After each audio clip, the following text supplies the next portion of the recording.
US और China के बाद दुनिया का तीसरा सबसे बड़ा इकोनॉमिक है जापान। आज के डेट में जापान की जीडीपी है ऑलमोस्ट $5 ट्रिलियन।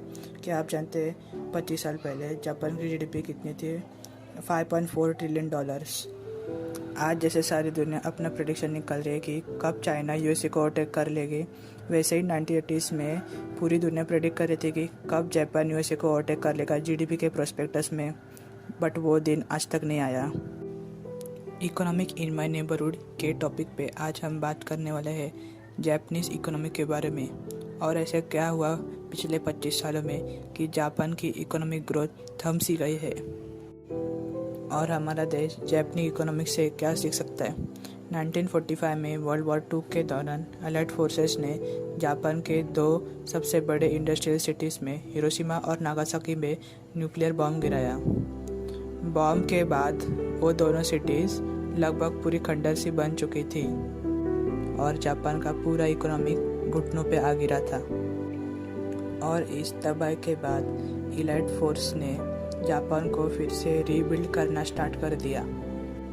जापान ने भी कई सारे ट्रेड एग्रीमेंट साइन किए और उसके बदले में उन्हें बहुत सारे फॉरेन ट्रेड्स मिले, और जापान भी समझ चुका था कि उनके लोगों को गरीबी से बाहर निकलना है, तो उन्हें अभी अपने इकोनॉमिक्स पे फोकस करना पड़ेगा।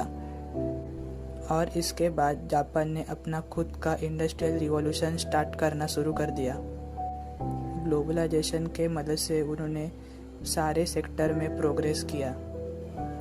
जापान ने कंज्यूमर इलेक्ट्रॉनिक्स के सेक्टर में अब जापान सब बड़े बड़े देशों को मात दे रहा था। उनके कुछ होम ग्रो ब्रांड जैसे टोयोटा, होंडा, सोनी सब वर्ल्ड फेमस बन चुके थे।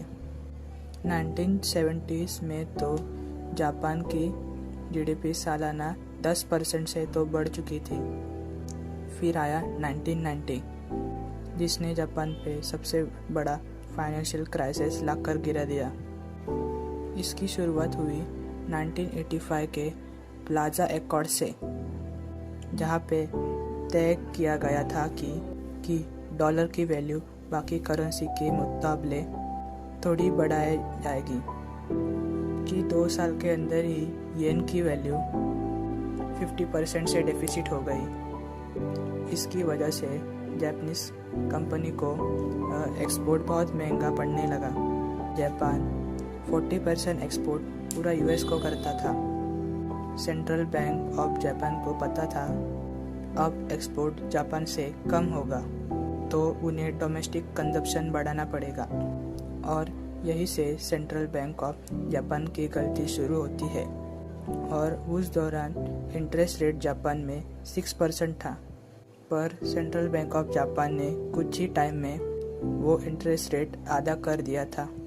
इंटरेस्ट रेट कम होने के वजह से जापान के लोग और कंपनी अब ज़्यादा लोन लेने लगे, बट इस लोन का ज़्यादा हिस्सा रियल एस्टेट और स्टॉक मार्केट में। रियल एस्टेट और स्टॉक मार्केट की वैल्यू अब आसमान छूने लगी थी, और यही से ही शुरू होता है रियल एस्टेट और स्टॉक मार्केट का बबल। एक्सपोर्ट अब कम होने की वजह से और काफ़ी कंपनी का प्रॉफिट मार्जिन रेट भी कम हो चुका था, बट इसका स्टॉक वैल्यू पे कोई असर नहीं पड़ा, क्योंकि लोगों के पास पैसा ज़्यादा था और स्टॉक मार्केट में पैसे डालते जा रहे थे। और यही हाल था रियल एस्टेट का भी, और वो कंपनी रियल स्टॉक में खरीदते जा रहे थे कि एक टाइम कहा जाता है कि जापान का रियल एस्टेट यूएस के रियल एस्टेट से 5 टाइम्स था। स्क्वायर फुट के रेट के हिसाब से तो जापान का इंपीरियल पैलेस कैलिफोर्निया के पूरे स्टेट से भी महंगा था। सेंट्रल बैंक ऑफ जापान को अब ये बबल क्लियर नहीं दिखने लगा। कंपनी के प्रॉफिट्स कम हो रहे थे और डेब्ट्स बढ़ते जा रहा था। रियल एस्टेट अब सभी लोगों को अनएफोर्डेबल हो चुका था। ये सब देख के बैंक ऑफ जापान में अब अपना लिबरल मॉनेटरी पॉलिसी थोड़ा कम किया। उनके कम करते ही ये सारा बबल बस्ट हो गया। स्टॉक मार्केट 2 ही साल में 60% से गिर गया। रियल एस्टेट के प्राइस भी अब गिरने लगे। काफ़ी कंपनी बैंक करप्ट हो गई। इसके अलावा 1990s में दूसरी एशियन इकोनॉमिक्स भी जापान को कंपटीशन देने लगी थी। ऑटोमोबाइल सेक्टर में साउथ कोरिया तेज़ी से उबल रहा था। उनकी कंपनी जैसे कि टोयोटा, किया, hyundai और होंडा को अच्छी खासी टक्कर दे रही थी। कंज्यूमर इलेक्ट्रॉनिक्स में भी जापान अब चाइना, ताइवान जैसे कंट्री के पीछे हो चुका था।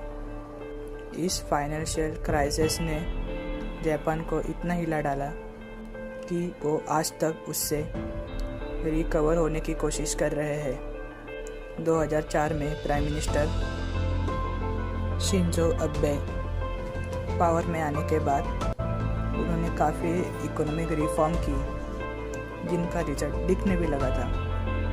2007 में जापान की जीडीपी 2.7% से बढ़ी और 2008 में 3.2% से। बट 2008 में यूएस में फाइनेंशियल क्राइसिस आ गया। उसकी वजह से जापान की जीडीपी फिर से माइनस में चली गई। इन सब के अलावा जापान को एक डेमोग्राफिक टाइम बम दिखाया जाता है। जापान में बर्थ रेट काफ़ी कम है। वहाँ पे बूढ़े पॉपुलेशन ज़्यादा है और यंग पॉपुलेशन काफ़ी कम है, जिसकी वजह से जापान का पूरा हेल्थ केयर में जाता है कॉस्ट। और जापान में और एक प्रॉब्लम है डिफ्लेशन की, जहाँ पे प्राइसेस कम हो रहे हैं। अभी नॉर्मल पब्लिक के लिए खुशी वाली बात है, पर बैंक ऑफ जापान के लिए बहुत बड़ा सिर दर्द है। डिफ्लेशन की वजह से लोग इकोनॉमिक में खर्च नहीं करते। एग्जाम्पल के तौर पे देखा जाए तो अगर किसी को आज के डेट में टीवी खरीदना है तो वो सोचेगा कि ये टीवी मैं अगले साल खरीदूँ तो और सस्ता मिलेगा। इसकी वजह से वो इकोनॉमिक में ज़्यादा स्पेंड नहीं करता, और वो जब तक इकोनॉमिक में स्पेंड नहीं करेगा तब तक जापान की इकोनॉमिक बढ़ेगी नहीं। 2020 में जापान ओलंपिक्स भी होस्ट करने वाला था। इसकी वजह से काफ़ी सारे टूरिस्ट जापान में भी आएंगे और जिससे इकोनॉमिक में भी बूस्ट मिलेगा।